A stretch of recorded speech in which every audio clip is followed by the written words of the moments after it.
শর্মকে হতবাজি সমগি দেয় নহাই ফরি থাকি শর্মে হনিকে তু হয়েছে ন ফারি খেঙ্গুরি তো মা গান্নি দিন দিন ন ফারি এই হারানো যাইতে শর্মগি দিয়ে নহাই ফরি থাকি এখন আত্মনভারে লজ্জা শরম বাদ দিয়ে ভিডিও সামনে হইতে আসছি দি হাজারো মুসল্লি যেই মানুষটির পিছনে 5 ওয়াক্ত ফরজ নামাজ আদায় করেছে, যাকে দেখলে আমরা মুহুর সালাম দিয়েছি, আসসালামু আলাইকুম বলেছি, কিন্তু আমরা কি আদৌ খবর রাখতে পেরেছি সেই ইমাম সাহেব কিভাবে তার পরিবার পরিজন নিয়ে চলছে, তার পরিবার পরিজনের জীবিকার কি খবর, তার শারীরিক অবস্থা কি খবর, তাকে কি শুধু সালাম করাটাই সম্মান? ওনারা সবাই কোন স্যার বোন ভাই নাই তোমার আব্বু কি করে? মসজিদের ইমামতি করে। তো এখন কি করে? এখন কিছু করি না, অসুস্থ। তো আমার ক্যাঙ্গুরি সনন ক্যাঙ্গুরি হাইতে লাগবেন সান্না নারা জি শাক নালু জি। দেখুন, আমরা এখন একজন ইমাম সাহেবের বাড়িতে যাচ্ছি, কিন্তু এইরকম ঝুঁকিপূর্ণ জিরাজীর্ণ রাস্তা বেয়ে ওই ইমাম সাহেবের বাড়িতে যেতে হয়। মুসলমানদের জন্য শ্রেষ্ঠ ইবাদত 5 ওয়াক্ত ফরজ নামাজ, আর সেই ফরজ নামাজ যেই ব্যক্তি পড়ায়, অর্থাৎ আমরা যার পিছনে ফরজ নামাজ পড়ি, সেই ব্যক্তির নাম হচ্ছে ইমাম সাহেব।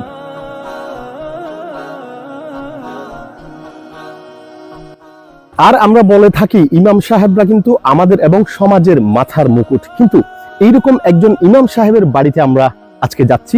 সেই বাড়িতে যাওয়ার রাস্তাটুকু আপনাদেরকে একটু দেখানোর চেষ্টা করছি।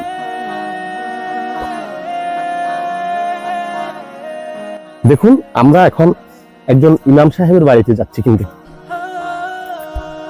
এইরকম ঝুঁকিপূর্ণ জিরাজীর্ণ রাস্তা বেয়ে ওই ইমাম সাহেবের বাড়িতে যেতে হয়। এতটুকু তো ভালোই আসছিলাম, কিন্তু এখন কিভাবে যাব? দর্শক, একজন আলেম বা ইমাম সাহেব তো দূরের কথা, আমার বিশ্বাস বাংলাদেশে এমন মানবেতর জীবন যাপন, এমন কষ্টে আছে, এরকম কোনো একজন ব্যক্তিও আছে বলে আমার মনে হচ্ছে না। যাই হোক, আমরা একটু ওর বাড়িতে যাওয়ার চেষ্টা করছি। এরকম রাস্তা দিয়ে মানুষ চলাফেরা করে,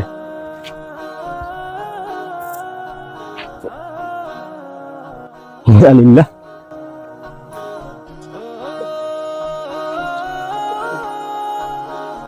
যা দেখেছেন এটি কোনো কাল্পনিক দৃশ্য নয়, এটি কোনো মুভির শুটিং নয়, এটি বাস্তব। এখানেই শেষ নয়, আমরা এখন আপনাদেরকে দেখাবো সেই ইমাম সাহেব এবং তার পরিবার যেই বাড়িতে অবস্থান করেন, যেই বাড়িতে বাস করেন, সেই বাড়িটুকু।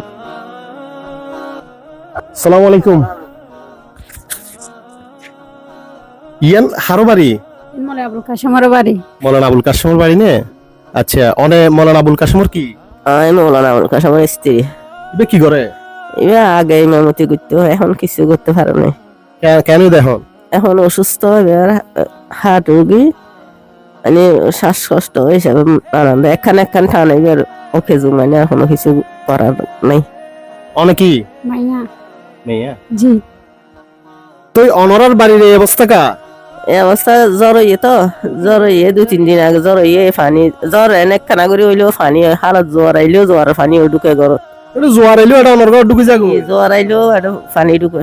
তো অবস্থা বেশি খারাপ দেখি দেন তো, কিন্তু ডাইরেক্ট বাইরে যেরকম ভিতর ওই রকম, এটা ওনারা তখন দেয়। আল্লাহ আল্লাহ।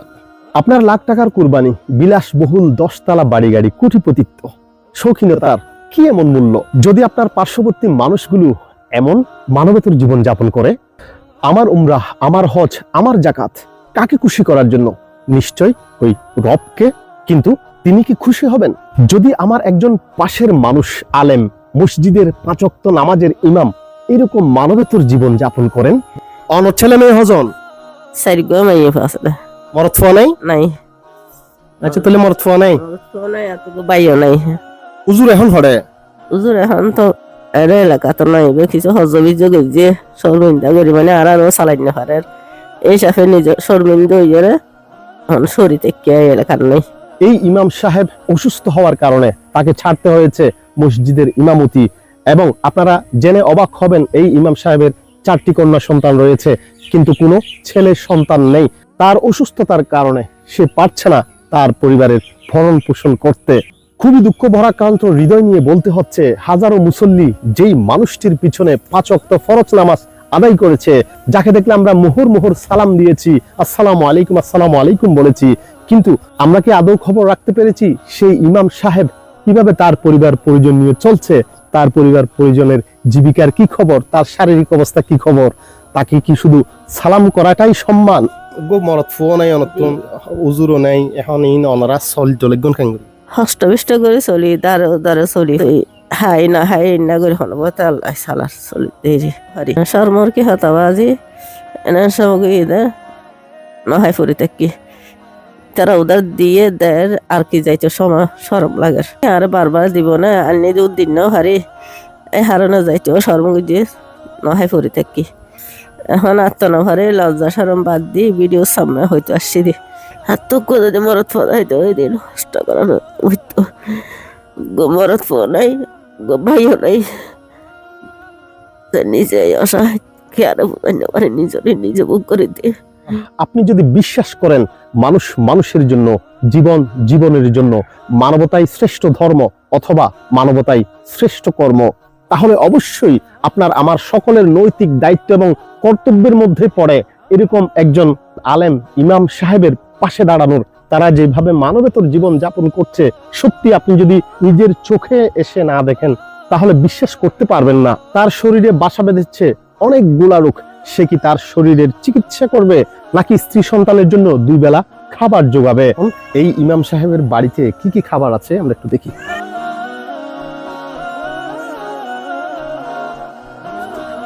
এগুলা কি শাক? মাশাআল্লাহ। এগুলো কি? এগুলো আনছেন? এগুলো ভাত। আমাদের বাড়িতে কত ভালো ভালো খাবার খাই, দেখতে পাচ্ছি শাক, গত কালকের মনে হয় কিছু সবজি, এগুলা দিয়ে তারা খাচ্ছে। ওনারা সবাই বোন? চার বোন। ভাই নাই? নাই। তোমার আব্বু কি করে? মসজিদের ইমামতি। ইমামতি করে। তো এখন কি করে? এখন কিছু করি না, অসুস্থ। অসুস্থ? জি। এখন পড়ে কিছু হজ্জ বিজ্জ করছে হারারে চালাইয়ে, মানে নিজে চিকিৎসা করছে, এখন কিছু হজ্জ বিজ্জ করছে দেয়, ফাড়া হরছি দরে দেয়, শর্মে গাইয়ে হরে কুছ নাই। অনরার আব্বুও নাই, এখন অনরার তো নুগ্গবাইও নাই, তো আমার ক্যাঙ্গুরি চলন, ক্যাঙ্গুরি হাইতে লাগবেন শোন না, ওনারা আর কেঙ্গুরে কষ্ট করে চলি। শাক না আলু। আলু আল্লাহ উনবাত ন। জি। অনে পড়ালেখা করেন না? পড়ালেখা এখন নগরি। কিয়া? গত বছর আর আব্বু আর উলাদ ভর্তি করে দিয়ে হজ্জ বিজ্জ করে, তো এই কিতাব বিজি গিয়ে যার হারণে দূর ফানি বোধ না জানি কিতাব পড়ে বিজ্জে দে, কিতাব পড়ে রাখি তত্ত্ব এড়ে গরব উত্তর কিতাব বিজি গিয়ে দে। জি।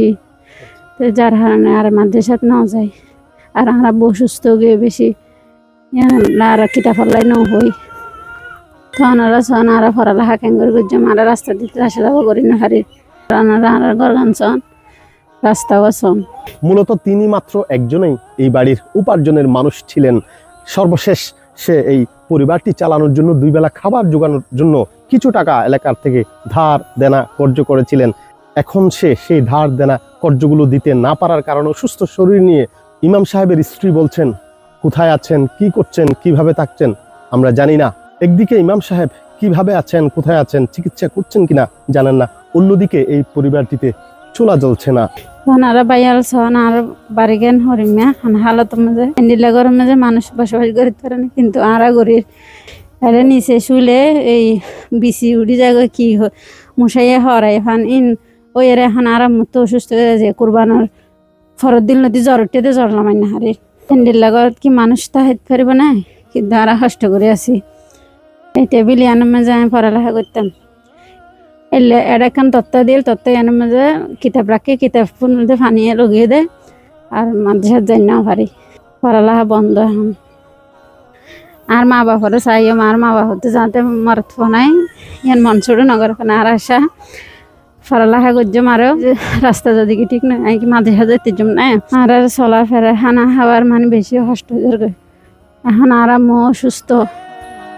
চলুন না সম্মিলিত প্রচেষ্টায় যে যার যার সাধ্য অনুযায়ী এই পরিবারটির জন্য একটু সহযোগিতা করি। আমি এখানে এই ভিডিওর মধ্যে তাদের একটি বিকাশ নাম্বার দিব, এই নাম্বারে আপনার সাধ্য অনুযায়ী সহযোগিতা করবেন। সর্বশেষ আপনাদের কাছে আবারও এই পরিবারের জন্য সহযোগিতা চেয়ে বিদায় নিচ্ছি। রিপোর্টার কায়সার হামিদ। ভালো থাকবেন, সুস্থ থাকবেন, আমাদের জন্য দোয়া করবেন এবং আপনার এই পাশের জনগুলোকেও ভালো রাখার চেষ্টা করবেন। আসসালামু আলাইকুম রহমতুল্লাহ। আল্লাহ হাফেজ।